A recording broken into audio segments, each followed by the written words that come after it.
right, we're ready? Yes. Yep. Yeah. Oh!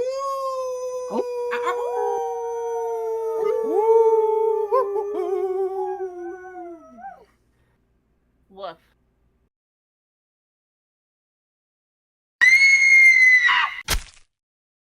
Hey everybody, welcome back to Late to the Murder Party, and welcome everyone to our secret Halloween special. I did not announce this. So, enjoy folks. We were trying to find something that we really wanted to cover. We bounced around several ideas, but in the end, we found the perfect one. So, without further ado, is it a dream? Is it an illusion? Is it even alive? Whatever it is most definitely Phantasm. The 1979 Don Coscarelli fucking masterpiece in my opinion. I love this film. With me is, of course, the lovely Xeiren. Hello. The equal as lovely Graveturtle. Hello. The Belgian in wolf's clothing, Varren Kimbold. The funeral is about to begin, sir. Fuck that! Oh, that startled the shit out of me when that happened in the movie. And apparently, our tall man himself passed the remote. I can't get my only one of my eyebrows to raise. They both seem to raise at the same time. Ah. This is Aww. unfortunate. Did anybody check him for balls before he came into the studio? I ain't touching him. What the hell? Do you think you're Bob Barker?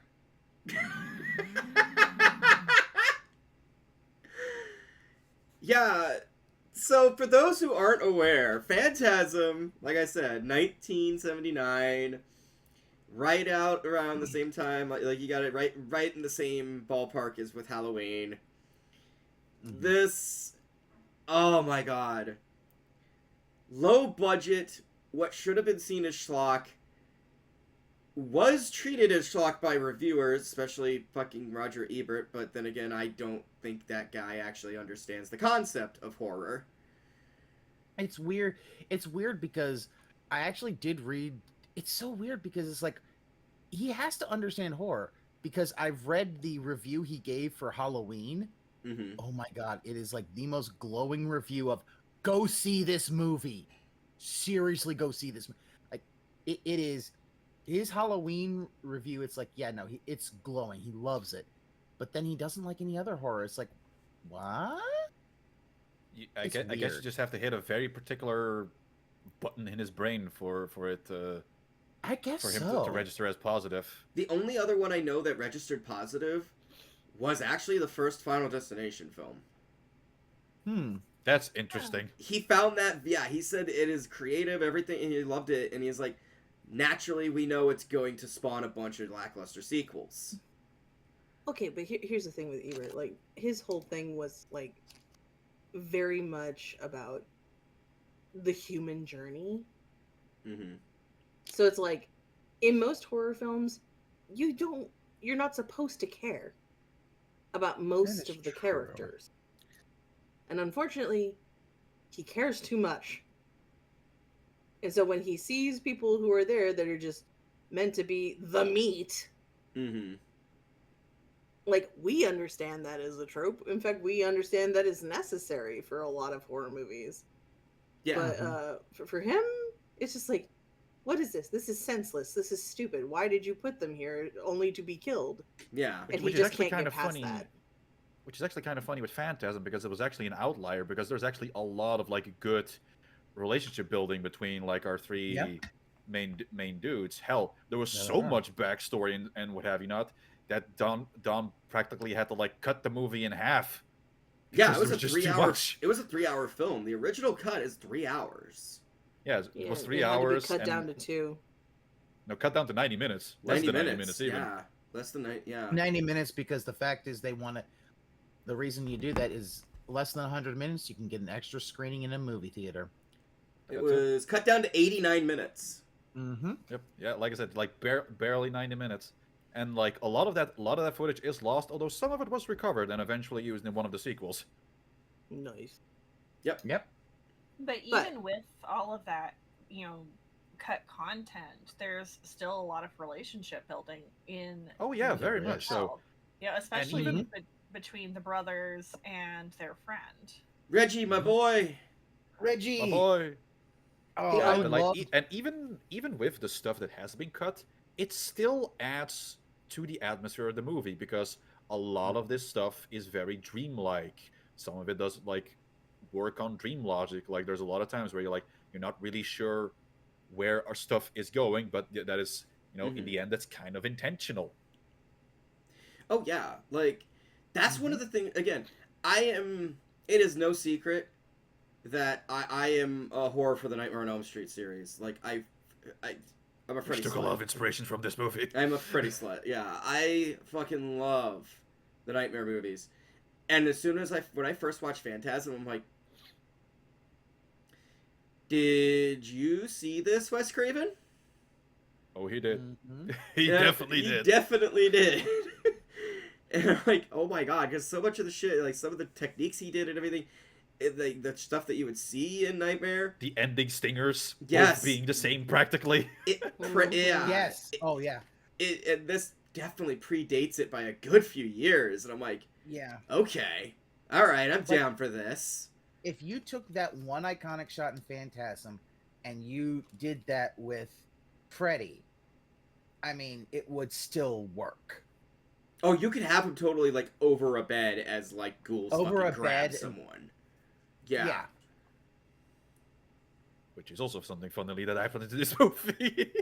I mean, for as low budget as this movie is, it has like really good scenes and like cinematography. It does. I mean, the acting can be inconsistent at times, but like all the scenes look great. The way they're framed, the use of light. Mm-hmm. And I really And and that has to give props to the to Don, who basically did everything in the movie. He was the writer, he was the director, he was the cinematographer, and the editor. It's like, wow, okay. And, we and are... he was practically learning on the job as well because so much shit that he was doing, it was like, wait, you're not supposed to do it like this? I mean, the only thing he really wasn't was he wasn't the producer. That was his dad, who did got a lot of the money. But yeah, no, it's a really, like, I would say, like, this is one that's like you should be looking at like film classes with like George Romero and stuff like that when it comes to independent filmmaking. Oh, absolutely. Whereas This should be a course. This actually should be in a fucking course. It also has similarities with Night of the Living Dead in some ways, where like we have a lot of unknowns in the main cast, like very ordinary people just trying to fight against this inhuman threat that they're suddenly like surrounded by. And that's another thing I definitely want to bring up here. Like, yeah, okay. 70s standards, you look at this, yeah, it's not exactly the greatest acting. However, everyone's fucking believable. Yep. I would say some stuff with Jodie is like a little ropey, but that's my opinion. A little I mean, bit, but like Jodie's probably well, no, hold on, no, I got them mixed up. Never mind. oh yeah, because the thing is that apparently the studios for going forward didn't care for Michael, but like they looked at him and went, "You're a bad actor," and it's like, "Have you seen the guy next to me?" Not you, Reggie. You're fucking cool. Pretty much became the main character after this movie. Yeah. And Reggie, oh god, Reggie gives his everything into it, and that's what I love. Like, again, 100% believe this character. That's what Bill Thornberry, that's who was playing Jodie. That I I adore that. It doesn't. Well- It never has to be the best acting. It's just I have to believe your characters are your characters. I One have of to my believe this favorite- scenario. Sorry. One of my favorite scenes that really kind of captured that is when Jody is just jamming on the porch and Reggie comes up. He's like, he's done with his shift. And, you know, he get the ice cream bike. He like puts that down, and then he just goes up with his acoustic guitar, and there's just a little jam session. And Oh, I'm like, yeah. that's fucking real ass life. You know, Yeah. jam for a little bit, kind of unwind and just kind of chill. And that's I the loved it. moment in the film that really sells like Jody and Reggie as being friends. Yes, yes, Because it does. It's such a real and very grounded moment. And that's kind of moments like those, you know, and you get that between all three main characters, these like very believable, grounded moments that really sell their their relationship between each other. And that kind of is what grounds the film with all these fantastical dreamlike elements. Yeah. Is you have, you know, bits of reality that, you know, feel real and make the more fantastical elements feel real by association.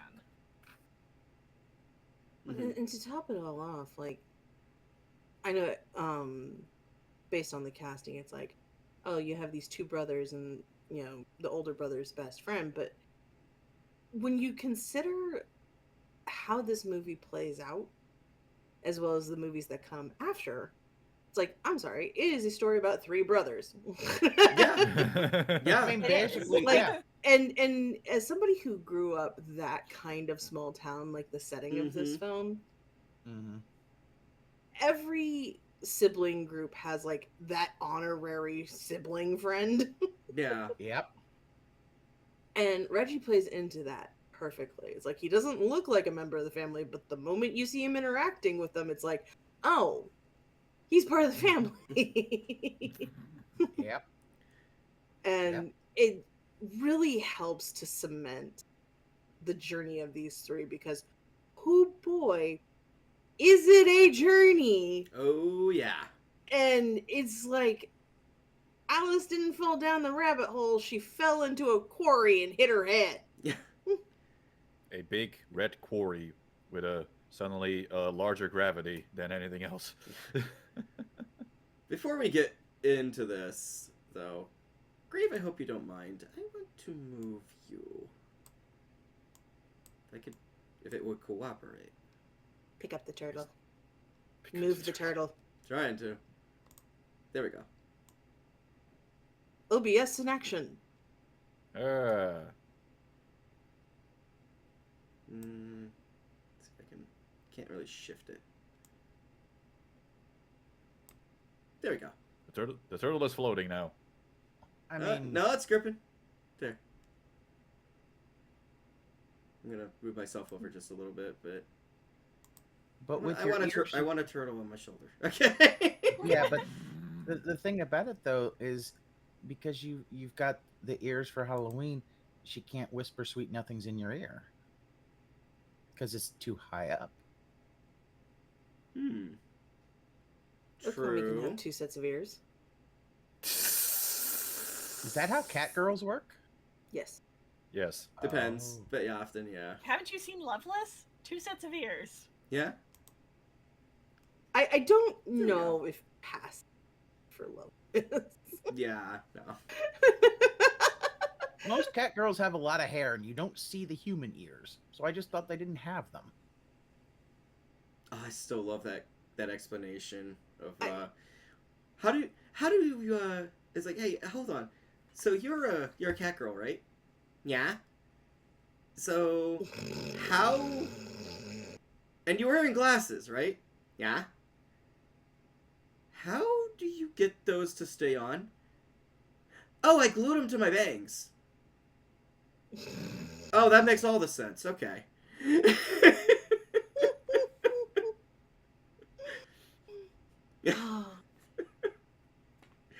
Oh my god. So back to Phantasm. Yeah. I mean, to be fair, if you saw a cat girl show up in Phantasm, you'd be like, "Yep, this makes sense." Yeah, sounds legit to me. She would probably be dressed in lavender or something like that. Yeah. Or in the brown robes. Yeah, I'd get stabbed by the cat girl. There's no getting around that. Yeah, I'm teeny. You pull back one of the hoods on the little brown robes, and all of a sudden it's just hollow from Spice and Wolf. Oh yeah, that's still like one of the most disturbing parts for me in this movie. So like, of course, our big bad of the movie is the tall man played by Angus Scrimm. Gives a phenomenal performance in this. Oh and, yes. like is one of the most underrated like horror icons Oh my god, out yes. there. And he has these little helpers in like little red robes, and yes, a lot of people have made like jokes that they look like Jawas. Don Coscarelli has said that he had made the design before Star Wars came out, yet when it came out, it very much looked similar, and he was like, "Well, we filmed so much already, we can't redo them now." But yeah, like these little these little like dwarf characters, we eventually at one point, we find out that they are people who were like part of the town, like who recently died and then got crunched together to practically like become the dwarves like that, and they are then used as slave labor on the alien planet. And I'm still just like, imagine the process of needing to go through just crunching down like that, being brought back to life still by the yellow juices, and then being controlled by the tall man's like, just thinking about it just makes me hurt. Mhm. That nacho cheese blood.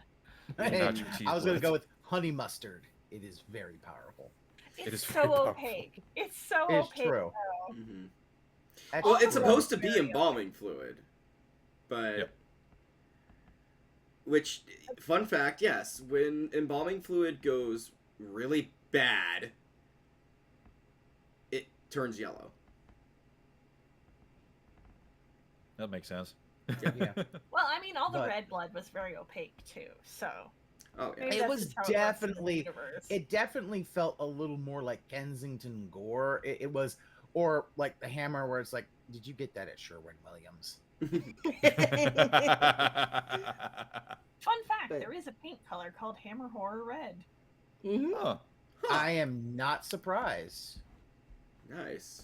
There were a lot of things where that was kind of used. Either, I mean, there's so many different formulations to when it comes to movie blood, just because of budget limitations and things like that. Mm-hmm. I mean, what we know that the corn syrup and food coloring and a little bit of egg to kind of give it a sticky consistency. I don't know if they knew about that in the 70s. They may not have.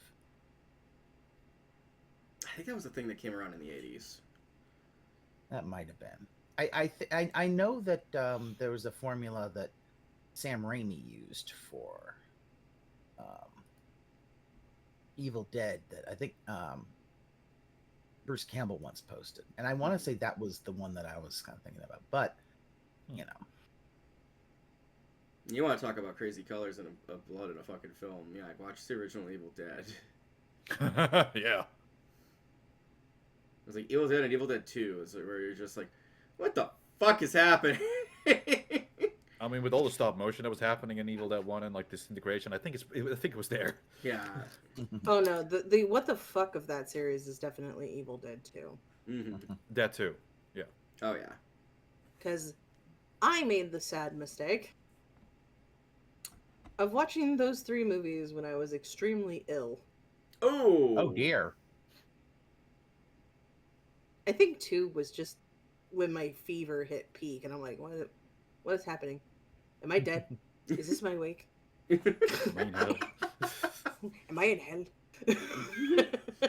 Although I'm pretty sure it would also not bequeath you of watching this one while sick, because like especially if you see the yellow blood suddenly coming out of the tall man when his fingers get sliced off, it's like, eh. Yeah.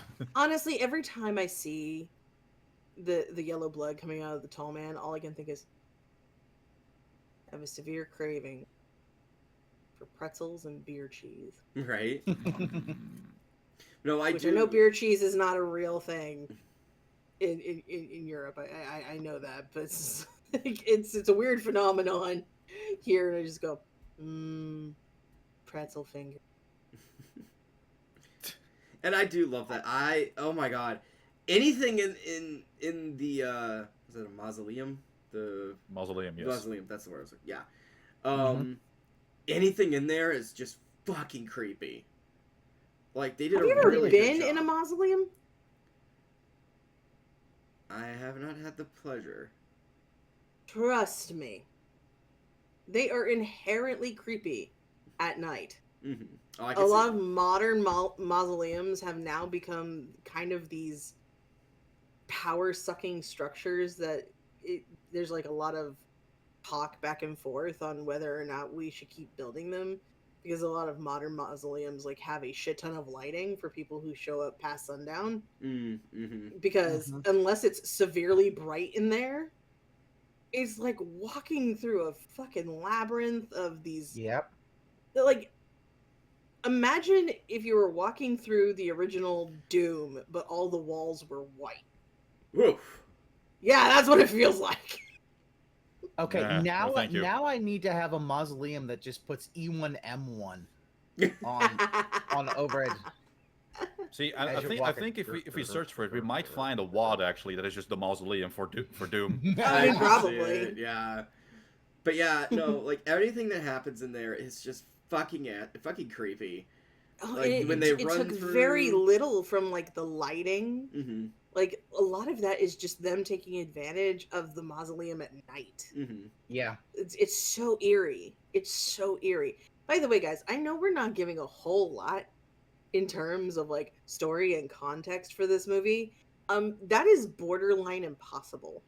Yeah, no, I'm gonna bring up some of my favorite moments, but like, you fucking But good luck. if you haven't heard what we've said about the characters and all of the other films we have referenced in relation to Phantasm, and that's not enough to sell you on it, I don't know what else to tell you, because trying to explain the story of Phantasm is so hard.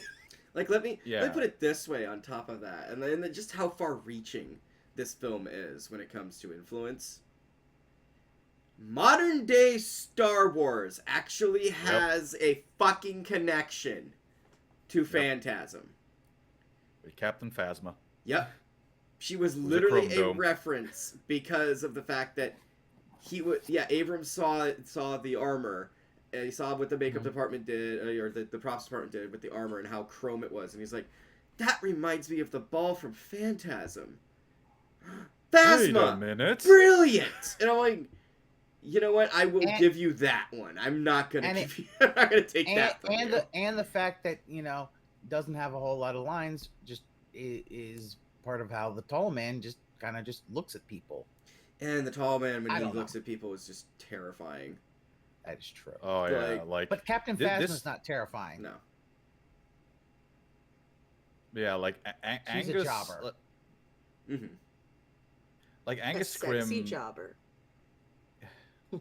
Sorry. Damn it. You all right, Bear? Go on.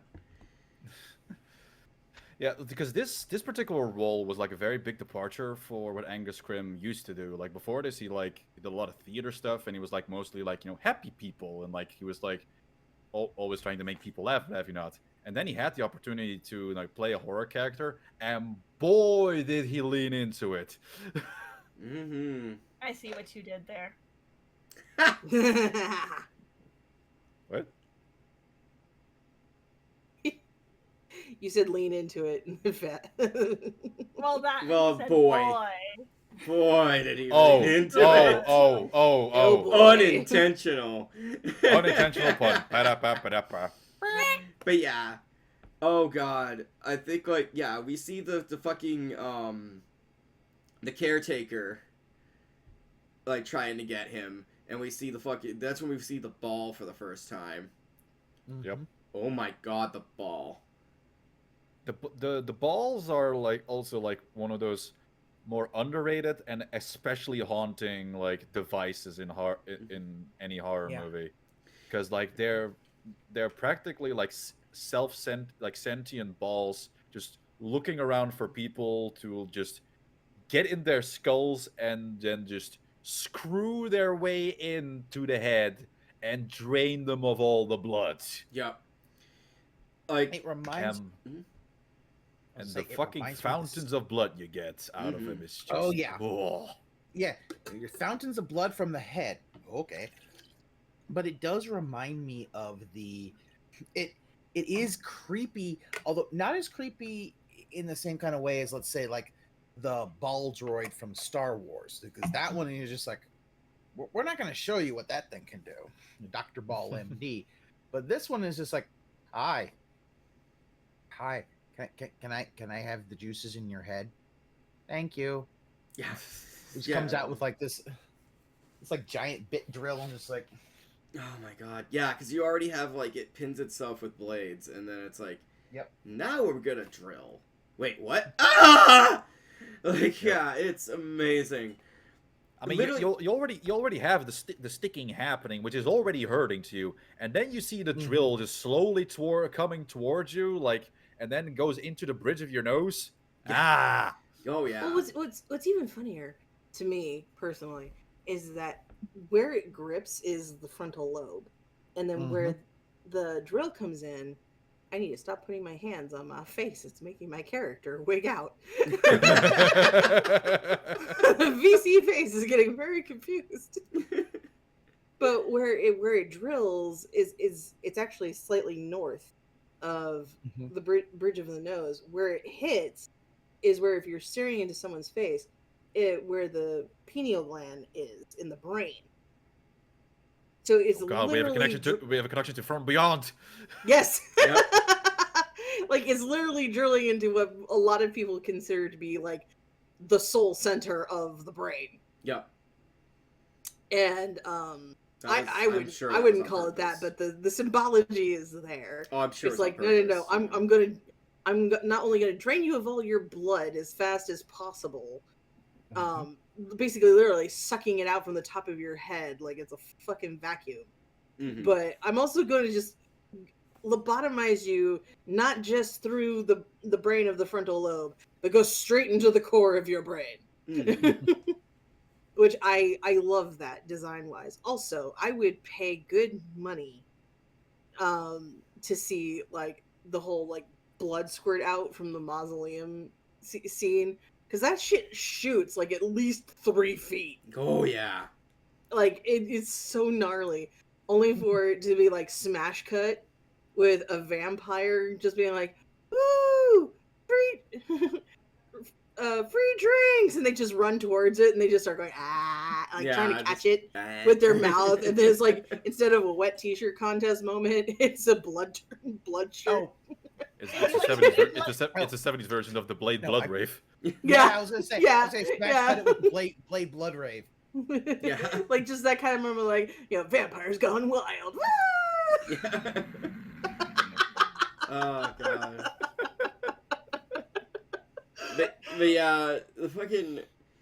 The ball is so iconic for this. We only see it like I think twice in the film, but it's so iconic that when the sequel came out, finally in the 80s, they immediately knew what they needed to do, and the tagline to the poster was "The ball is back." Which probably had to be made by a new designer because, sadly, the original designer died before the first movie released. Oof. Yeah, so he sadly was not able to see his work on the actual screen. But yeah, Did you also- it's. I was gonna It's say, the yeah. party if you look at ball. Party ball shows up. Everyone has a good time. I know.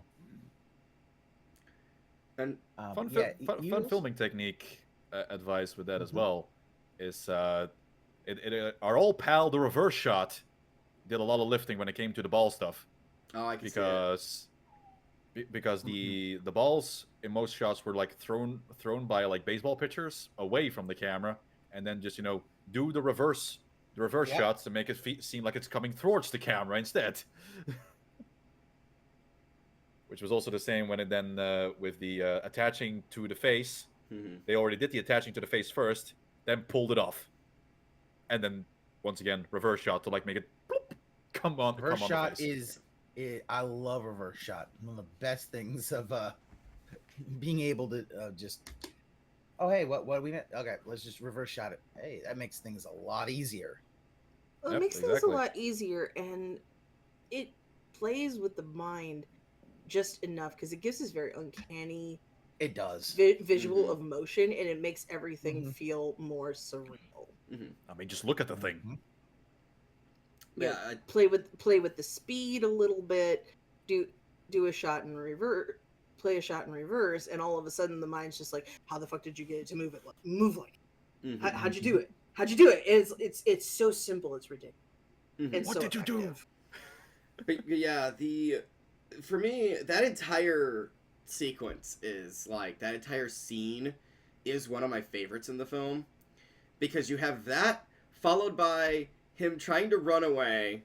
Well, first of all, you have guy falls over, bleeding out, and also pisses himself, and that almost got an X rating, by the way. Yep. Just for the Only thanks- piss. I They think it was never only tell you thanks to, like, how one they particular- shit themselves. They never put that in the songs. I think it was only like thanks to one producer of the movie who like called in some favors with the MPAA to make it just a regular R. Oh, it was a critic, actually. Oh yeah, it was a critic. Yeah, it was a critic, right? Yeah, it was a critic who just flat out would like, yeah, no, guys, no, that's This not. actually We need- happens. We need the Yeah. piss. We Yeah. need the piss. Yeah, that's not even close to an X rating thing. What the Well, hell are you I talking mean, about? We're not doing when water you- sports. It's just peeing. Yeah, it's like it's so natural, and the thing is like people just don't want to acknowledge that stuff. It's like it's not like we're seeing full frontal and then seeing them pee. Like, come on, it's Yeah. literally just water seeping out from under the actor. Although, how hilarious would it have been is if they had used the yellow blood? That would have been funny. Oh my god. At that point, I'd be like, oh, I think you need to go to a doctor then.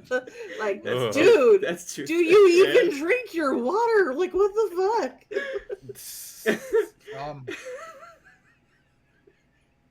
Yeah. That reminds me of like Death Stranding, where it's like, oh, you just walk around for a time, you haven't gone back, and then you go back and you use the bathroom, and it's like, oh, your piss weapons now actually really do damage because you were so dehydrated they got blood in them. Like, God. Ow. yeah. That's one way to up your damage, I guess. Yeah. But yeah. So you have that, and then yeah, of course you have Mike getting up and trying to run away, and you think, okay, he's good, and then the tall man comes around the corner, and first of all, I love the big interaction between the two of them, just like, shit. And just that creepy ass walking with him at the same exact time. Like, they got that down. It was exactly in sync. I will say, when we watched, because right before we recorded, we watched the original trailer, and when seeing the tall man walk, I kept thinking of that one scene in Monty Python and the Holy Grail, where Lancelot is running towards the castle, and it's like I want to put that music to him, just like, because it like in the same thing. It's literally the same shot, just repeated a few times from very far away. And like, what the fuck?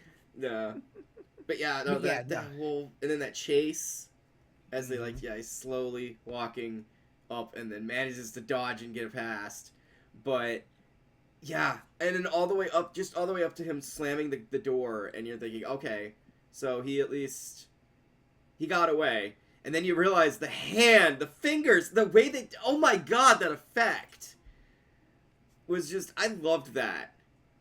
And yeah, of course, it chops the fingers, and you get nacho cheese. But, like... Nacho cheese. But that effect, just like that... Oh, god. Yeah, no, the effects in this film are fantastic. I love them. Oh yeah, the only like effects a little ropey is the fly. But yeah, but I'm like, well, you know what? That feels like a nightmare type sequence, and I saw effects about that level in goddamn like Critters later on. So you know what? Oh yeah. I Okay, mean, here's my one beef. It's just a comparison between the rest of them. There's like that one kind of stands out.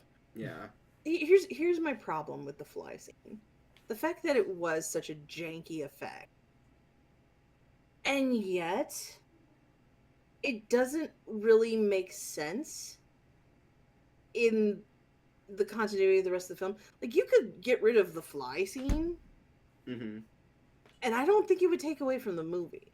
If you could cut the scene and the movie's still just as good without it, then I'm like, get rid of the janky effect. I don't Like, know. That's my only thing with that scene. Is like, I don't feel like it adds. I don't know. The fly would be returning in a deleted scene. Yeah.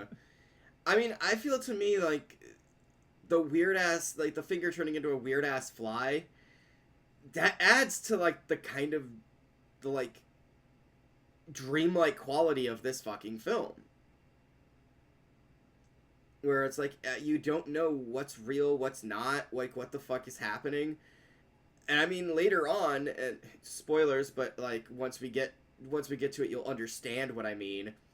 People don't even know. Eventually, people won't even know if they are alive or dead. Okay? Like, that is some fucked up shit. And that is some crazy ass dream logic as well. It's like, is this a dream? Is this real? Did I just die? I don't know. Who's dead? Who's alive? Are we? Yeah. Are we? You know. Who's dead? Who's alive? You decide. And given what happens in this movie, there's a lot of debate on if anyone is. But personally, I will stand by and say I think the only person maybe still alive. I think at this point, Michael, yes. But I will also say I think the only other person who is alive in any sequence that has him quote unquote die, Reggie's alive. I think Reggie's one of the last living people in this franchise. Yeah. That is one way to look at it. The tall man likes ice cream. Yeah. Reggie has ice cream. I mean, smell the ice cream vapors. I mean, later we on, must stop and inhale them. Later on, and we'll get to it when we cover these because, yeah, we're probably going to continue this eventually. The tall man has flat out told Reggie, is like, I have no fight with you. I have no problem with you. What I have a problem with is you keep interfering. Like, go home. I can give you an illusion. I can give you your shit back. And then, of course, Reggie's like, I don't want illusions. I want the people in my life fucking back.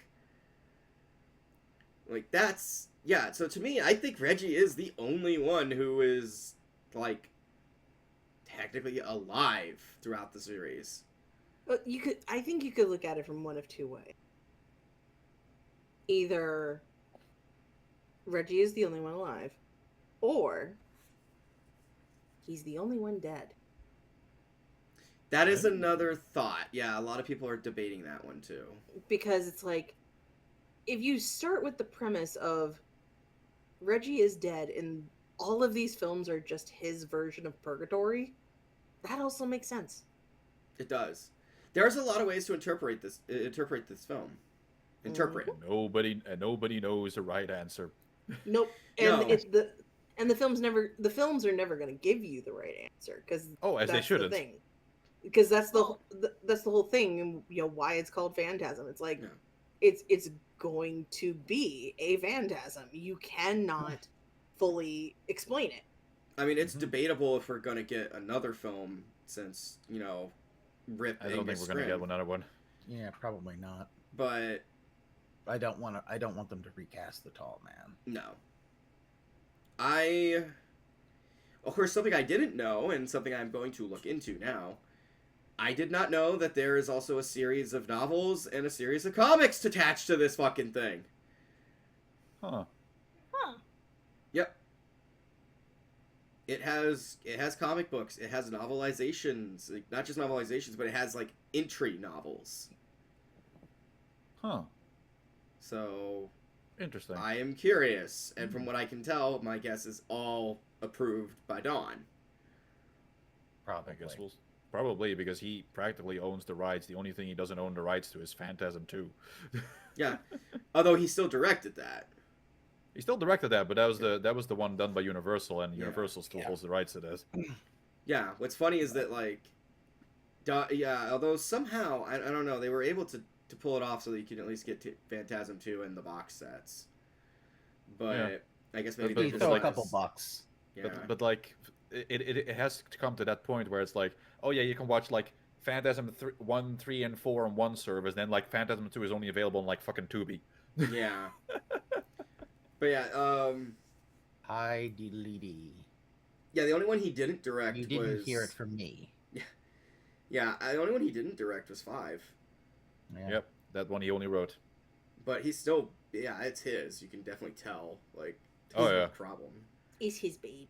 Mm-hmm. I will say if the idea that Reggie is dead is the theory, it would kind of make think that the tall man just might be, hey, maybe if you accept your death, you can move on to the next part of the afterlife. I mean, who is to say what really happened when he turned the gate off?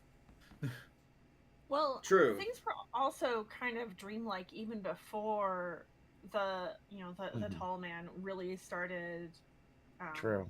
being around the the three main characters, because it's Mhm. like you'll have Jody driving up to a place and somehow Michael has just walked up there, like he's mastered the serial killer walk, Yeah. and it's just wherever his target, Yoga just behind his teleport. target the whole time, and he's constantly following Jody that way. It's like Jody drove somewhere, Jody hasn't been around Michael for a bit, and then suddenly Michael is right there. I do have a real world explanation for that. Okay. Okay, so we see Michael riding his bike Mm-hmm. early in the film, Mhm. and Grave, I don't know if it was like this for you, but it was certainly like this for me. When, just growing up in my small town, as soon as I had a bike, I knew every secret little passageway through town to get places quicker Yeah. than cars. Yep. Fair enough. Yeah, I knew that Mhm. too. And That'll do it. it was such a small town like atmosphere that like you could leave your bike literally resting against a fence and nobody would touch it. Mm-hmm. I mean, fair. So that would be the one way to explain. It's like, oh, he's just riding his bike from place to place through like hidden trails in town and through the woods, and he's just dumping the bike whenever he has to run up, which also makes him kind of dumb for constantly leaving his bike everywhere. Mm-hmm. But then again, this is the same town where everybody just agrees the sexiest place to get down is the fucking graveyard, even though you got a fucking sick ass muscle car, you could be doing it in the back seat. Yeah. I mean, If you had the these are all opportunity. logical explanations. I just think it's funnier to think that he's mastered the serial killer walk. Oh, Mm. well, what's even funnier is his name's Michael. Yeah. Maybe the tall man's trying to protect us from something. The tall man is the only one who can stop Michael Myers. I'd believe it. Yeah. I mean, we've never seen his I back spent name. Mhm. I spent 6 years trying to frown at him, and 8 years trying to keep him locked up. Oh my god, that's it. The only thing that can wait, no, that makes What? sense. That makes so much sense. Okay, when Are you trying consider to the most insinuate that the tall man is the one who instituted the Thorn cult? no, ew, I haven't even seen that one. No, I was thinking the most recent Halloween movie, the one that basically is the end. It Yeah. is the Oh end. yeah. And Halloween then- ends, yeah. And spoilers for that one. They eventually dispose of Michael Myers' body inside a freaking what do they call them? The mechanical shredders. Yeah, mechanical shredder for cars. Yeah. They throw his body into that. The only way Michael can die is via machine. That explains the silver balls. He keeps trying to kill that little fucker in the past in a dreamscape via machine because that's the only way you can get rid of Michael. The tall man had our See- backs all along. Ah! See, All hail the tall man. actually, the silver balls are because I saw that little thing on a desk one day, and I thought So I got them, and then my girlfriend went click, clack, click, clack, click, clack, and it was very funny.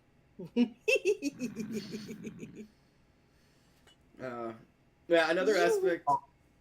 Yep. Another I also aspect. want to say, Go ahead. Batman Mask of the Phantasm. I don't know what they're doing. It has nothing to do with the tall man. But don't touch Batman shit, versus damn the it. tall man. That would be interesting. Another aspect that I do like, and I talked about this when we were watching the movie. Mm-hmm. I like the fact that it's not your stereotypical horror film or slasher or anything like that. Jody at first doesn't believe for a little bit, but then he sees some weird shit and goes, okay, fuck, you're right. All right, what do we do? Yeah. Oh, like, yeah, we got that nipped in the butt pretty quickly. Like, I like that. Yeah, when Michael shows him the finger in the jar with all the nacho cheese, Mm-hmm. and that's when he just Yeah. opens it, looks at it, and goes like, "All right, I believe you. What do we do?" Yeah. Because, like, when I first saw that, when I first saw the movie, I fully expected it to have disappeared. Because, like, I've seen that shit in movies so many times where it's like, he's going to open it up and it's going to be like, okay, there's nothing there. You're full of shit. But then it's like, no, he opens it up and goes, oh, all right. Christ, what are we going to do? As a good older brother should. Yeah. Like, yeah, you're gonna get a lot of weird shit from your younger siblings, but when they bring you undisputable proof of weird shit, it's like, all right, we ride. Yeah. What do we do? Oh, Yeah. I am also going to say one of the best things this movie has is it has a sequence that shows you real, actual gun safety tips that are good in real life. It was like, nope, here's the thing. You don't, you treat every gun as loaded. Don't point at someone unless you're willing to shoot. Don't shoot at something unless you're willing to kill it. There you go. Those are the 3 rules. There you go. Also, don't give a warning shot. That's stupid. Yeah. Oh, yeah. That was really good. I was like, oh damn. You put that in a movie today, everybody like, yeah, no, that is legitimate gun safety advice. Well, and what's crazy about it is like that whole topic is just so taboo to talk about in any sort of like public way. But kudos to this movie for back in the day just being like, nah, here are the rules. Like, guns are treated so superfluously in horror, like as just being like, oh yeah, you either know how to use it or you don't, and there is no explanation. But because Michael is so young, giving that advice is like paramount to his survival. And he's like, granted, this is also a movie where the little teenage kid is also like drinking whiskey behind people's backs and like playing with toys that only were considered children's toys in the 70s. Yeah. I mean, Like, even by the 80s we had wised up a little bit. I mean, he is a kid, But, yeah, but but I, like the weird ass shit he gets away with just because it's a 70s movie. It's just like, he God had a damn. he had a live shotgun shell in his room somehow. yeah, and it's just like, don't pay attention to him with like how to open doors with shotgun shells. That part was just like the whole time. Which Don Coscarelli has said that like at least he was either no one tried it or he has never heard anyone replicating that particular trick. no. Yeah. Oh no, and he got the shell that was left over from when he had the shotgun. Ah, right. He still had the shell in his shirt. So Right. Yeah, But so he pulls that out, and I'm like, I love that trick. I'm like, fuck, brilliant, kid. All right. Mm-hmm. I was gonna say, And then people wonder why Gen X has problems. I see. I wouldn't be surprised if that whole gun thing was Don just heard like some father tell their kid that one day growing up, because it sounds like a speech your dad would give you the first time you hold a gun. Here you go. All right, let's go hunt. Mm-hmm. because I mean, I grew up in a place where there was a lot of people who hunted, and you know, you gotta understand gun safety because you know you're a Oh. bag of deer, not a person. Oh yeah. Yep. But yeah, no, yeah, I don't know how much more we can go on about this. I mean, we could gush about this because this film is fun, and like not even really cover everything that happens in it. A lot of us would just be talking about like our experience watching it, just because it's the The movie itself is an experience. it is. Oh, Every time very I much. watch it, unlike any other film, like okay, Nightmare on Elm Street. Yeah, it has its moments where I'm like, ooh, the dream, it fucks with me. Like I have when we actually finally get around to Nightmare 4, because we will.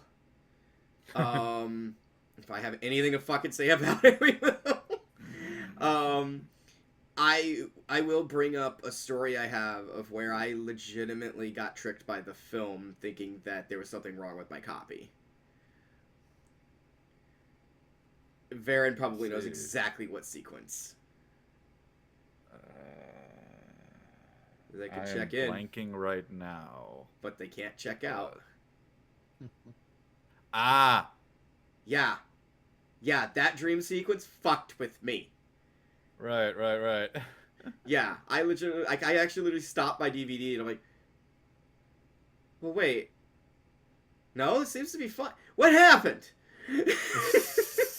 It didn't register with me that that you know things were actually continuing. I'm like, what the fuck?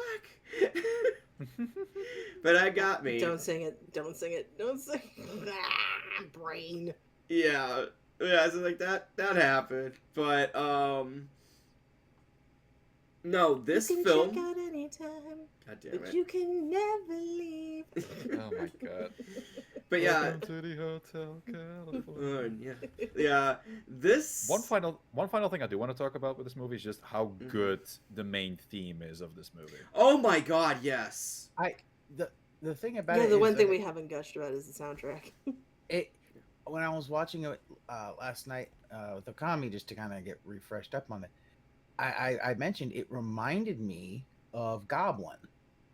Yeah, it has And it then has a lot I- of Goblin vibes. And then I kind of thought, wait a minute. This is like a bland color palette version of like a Dario Argento Fever Dream movie. Yep. Like it doesn't have the colors of an Argento Giallo, but No. holy shit, the feeling of like a fairy tale kind of dream sequence, just everything else kind of fits. Yeah, and the soundtrack helps a lot with setting that particular mood, with just Yes, it does.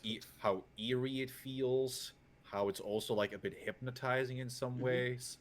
And again, like the multiple times, like 'cause it was not meant to be used multiple times, but just Dawn, like when Dawn heard it, was like, "This is so good! Like we just needed to like just accentuate, like whenever like shit gets real weird." But yeah, no, I do feel like what I was trying to say. I do feel that when I watch this film, I feel that dreamlike atmosphere. Just watching it, I always feel slightly out of it while watching it. But it's a good kind of out of it. Like it. And even when it has some of its more silly moments, like when the acting doesn't quite, stick the landing, or some of the sillier plot elements, it doesn't. Those elements don't ruin the experience. No. The movie is still entertaining. It still feels cohesive, and it's still a good time. Mm-hmm. It's like, yeah, taking corpses, crushing them down to make little Jawas in high gravity to be, working the mines as like slaves. When they just lay it all out there, it's like, well, that sounds really silly. But then, but it's still a good time. Hey, weirder shit has happened in society, so you know what? And the dreamlike quality of a lot of the movie just kind of, it ties everything together because dreams can be silly at times. It helps that like literally this film was created. Sorry, give me a sec. I just want to say this. Like this film, like I learned, it came to be because Dawn had a weird fucking nightmare about being chased by a ball as a kid. Yep. And like he was like, okay, well, what if we had like what if there's a tall man? What if there's this? What is that? Like literally, he turned his nightmare into a film. I think the scene in the bed was also one that came to him in a dream. Mm-hmm. That feels right. But continue. I'm sorry. Well, it's like the whole thing with the sci-fi element and the reanimating of the corpses to be these little dwarf workers on another planet. It's kind of a full circle when you consider one of the first scenes in the movie is Jodie and that blonde lady getting down in the graveyard. So much of Phantasm's themes revolve around sort of the desecration and lack of respect for the dead. That wasn't Jodie though. That was the first time. Was it? That was that was their other friend who. Oh yeah. That was Tommy. Yeah. No, Tommy. Jodie did almost get down in the graveyard, but yeah. But then he got interrupted by his little brother. Yeah, I still love like he looks up, he's got the panties in his teeth, and he's just like, what the fuck is wrong with that kid? But yeah, it like so much of this, takes, because of the fact that it revolves around a mortuary, and a lot of scenes take place in the graveyard and the mausoleum, and so much fucked up shit happens in these places. And when you think about it, what's like the worst thing you could possibly think of happening to like a close friend's remains is that they somehow get stolen and used for a purpose that, isn't what they would have wanted in life. And when you get that at the end, you're just like, ooh, that's actually, it does sound very silly on paper, and it is kind of executed in a rather silly way, but you buy into it because of how it's been building up to that moment. Well, but when you think about it, it's really terrifying. Somebody to write that in their will. That whole scene in the mausoleum where, like, Jodie is going to see if their parents' bodies have been used to become dwarves. And he's pulled out the coffin and he's trying to lift it up, and he can't look because he doesn't want to know. And then, like, Michael later, opens it up, discovers it's empty, and you get that reaction from both of them. Just like, it's like, not only has, this happened to their close friend, but their parents as well. Yeah, and so much of what we do with, like, death culture with remains and mausoleums and tombstones and all of those things are not for the dead. They're for the living. And they're meant to be, memoriams to memory. The memory of that person. And so these two guys who have had, like, the worst possible thing happen to them, losing parents so young, to have essentially the tall man take their memories of their parents who they no longer have and piss all over them.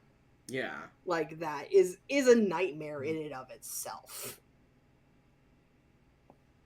And yeah, I can't say enough good things about this movie, because it's both, like, it's one of those films where you can turn off your brain and just go for the ride, and it's fucking fantastic.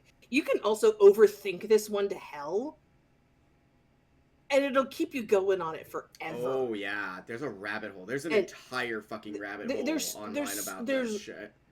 There's rabbit holes on rabbit. It's a fucking warren of mystery is what it is.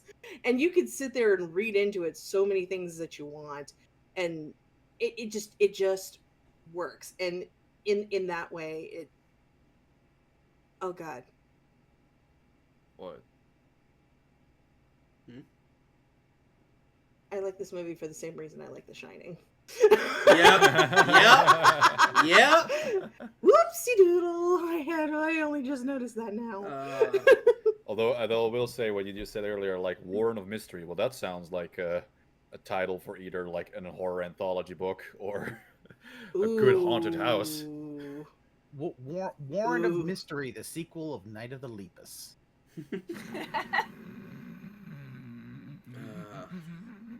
Oh God, why am I blanking on the name now? No. What? Yeah. Ah, the other scary bunny rabbit. Oh, yeah, I can't remember. Yeah. I do The legit- animated one. I'm Oh, blanking yeah. on it. Watership Down? Yeah, yeah. God. No, I do legitimately want like somebody in real life to just like in their will just write, I want you to take my body, crush it down into a dwarf, and turn me into a slave. And just have people, just leave it in there, just so people can go, is this legit? Do I follow this? What the fuck is... What? Oh, better yet, put it in after the will of like, I would wish to be cremated. Yeah. Just throw it in there just for the sake of confusion. You know what, Ookami, that's your job. That's your job. And we'll probably forget about it, and then we'll all have a good laugh. And See, what I would do is have a spot in a mausoleum with a coffin, but my remains are actually cremated and put in a put in one of those things to make a tree. But in the coffin, you just have a chrome ball. Oh God. Yes. I'm down for this. I'm so down for this. That's amazing. But Oh my God. to kind of wrap up all of our thoughts here, it's like if you like Nightmare on Elm Street, if you like apparently The Shining, if you like if you like weird dream-like horrors like Mandy, like Phantasm, keep it in your pants, Varren, we know. if you like a good mix of horror mixed with weird sci-fi, if you like Suspiria, you will love Phantasm. Period. Mm-hmm. I know we have said a lot of things about the movie, and probably if you've never seen it before, it's not going to make sense what we're talking about. If you've seen the movie, it doesn't make sense. Come on. Yeah, if you see the movie, a lot of it doesn't make sense. But if it's the sort of nonsensical sense that you like, you will love this. And honestly, it would be kind of crazy now that I think about it to do a back-to-back watching of Phantasm and Mandy. That shit would be great. Oh my God, yes.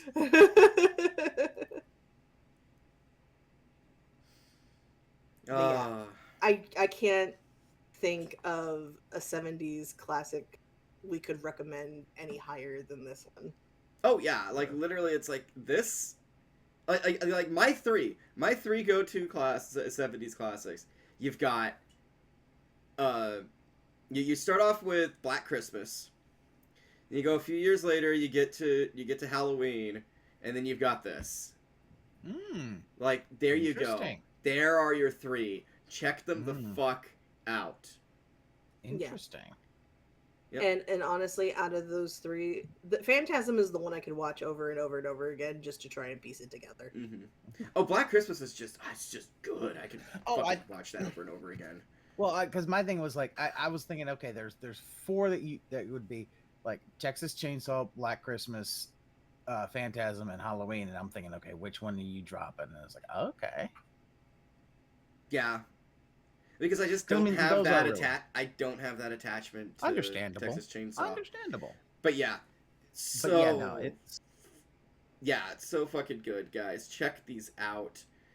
Yeah. I wouldn't say it launched the career of Don Coscarelli, but it definitely was like very much a big stepping stone for him, eventually leading to like one of my more underrated favorite fantasy movies in The Beastmaster. And I love The Beastmaster. And a movie that I hope we will cover at some point is Bubba Hotep. There's that one. Bubba Hotep, and John dies at the end. John dies at the end is such a trip. I fucking love that one. And that would fit because good fucking god, the weird shit that happens in there. That's perfect for Late to the Murder Party, so we'll definitely have to do that. So, with all of that said, Xeiren, where can people find you? Xeiren, that's how you spell it. You can find me on TikTok. You can find me on Instagram. You can find me on Threads. You can also find me over on Zitter and Blue Sky. You can also find me every Monday morning Pacific Standard Time, driving that Belgian crazy, doing streams on his Twitch channel. Varren. Yeah, speaking of that Belgian. I was waiting for things to be thrown back at me, but anyway. Well, she literally just threw that at you. Okay, fine. I throw a silver ball at you. I'm tired. Dodge. Anyway. Anyway, so yeah, you can find me mostly on twitch.tv/VarrenKimmel, where every Monday, Wednesday, Friday at 8 p.m. Central European Time. You can see me play all kinds of fun games. Mondays are RPGs with that red-haired menace over there. Wednesdays, strategy shooter, something else with an S. And Fridays, I play whatever I can find. You can also find me over on Blue Sky as Varren Kimbold. YouTube at Varren Kimbold for VODs and compilations of the streams. When I'm able to do OC content, I do it over on my TikTok at Varren Kimbold. And I do still have a Twitter around, but do be warned, I just do whatever the fuck I want on there. You whore. Absolute whore. So much debauchery. I don't care anymore. Who does? Grave, where is the turtle today? Other than on my shoulder. I'm putting ice cubes in the garbage disposal to clean out the monster parts. You gotta protect your pipes, you know. Yeah. Ooh, I'll bring lemons. Mm. It'll help with the smell. Fair. Pass. You can find me over at twitch.tv and on YouTube under the usernames pass_the_remote. You can also find me during Twitch. You'll also sometimes see me streaming with Ookami, watching movies and stuff like that. You also find me on the desiccated husk of Elon Musk's ego, aka Twitter.com, where you will find me under Pass the Remote CF, just shit posting around. Excellent. Man, I wish I had $45 billion to spend to placate my ego. Must be nice. Yeah.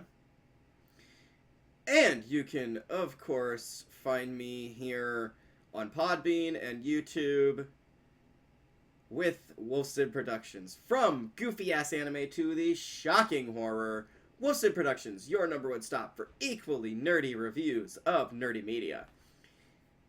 And you can also find me over on Zitter as well as Blue Sky under Mistress Ookami. That's Mistress Ookami. That's my name. Don't wear it out. And if you're feeling extra generous, we'll head on over to the Wolfson Patreon, where you can get access to episodes that may or may not drop to the general public. Episodes that most certainly will not drop to the general public. Behind the scenes, all sorts of goodies, all for a measly $1 a month. Remember, folks, $1 a month can go a long, long way. And until next time, Pass and I have a project that we will be doing in November, where we just grabbed 5 movies off of my shelf, and we're gonna see if some of them are good. I know some of them are not, may or may not be good. Some of them will be good, and one I think is a classic. So we'll have to see where that goes, but hope to see you there in November. And until then, happy Halloween, everyone. Happy Halloween. Halloween, happy Halloween, Silver Shamrock. I can't wear my silver shamrock sweater here because it's invisible. Oh no. Yeah, no, it does not fucking work.